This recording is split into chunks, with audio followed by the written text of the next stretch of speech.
I'm going to do a quick walkthrough of our 2012 16-foot Scamp travel trailer.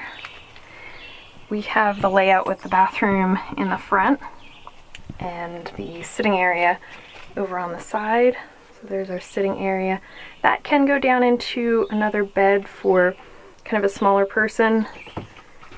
There's the bed, which can also be a dinette, but we just leave it as a bed. It works a lot better that way. It's about a full-size bed.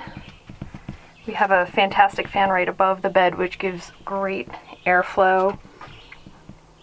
There's a ton of storage in the Scamp. There's cabinets above each side of the bed. And then here's the kitchen. So there's a 2-burner propane stove, a small sink, and then we have this extra table over on the side here that goes down to give you some prep space. Whoop. Like that.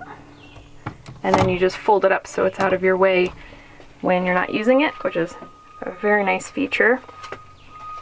I'll turn around here. So we have storage. We don't have a microwave in here, so that top cabinet gives us a lot more storage for plates and dishes and things. There's the Dometic fridge. Underneath there, more storage. We usually put cans down at the bottom.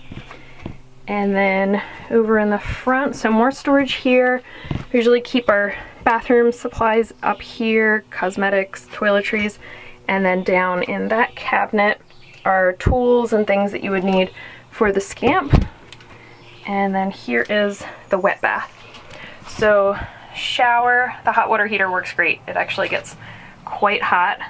Toilet paper holder that is waterproof, and there's a little thing to stand on so it's easier to get up onto the toilet because the toilet's a little bit high. But there's the also Dometic toilet and the little mirror, or the little window up in the front there.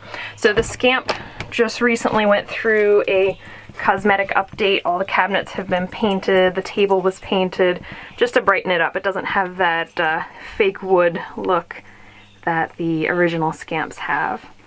So nice and light and bright in here.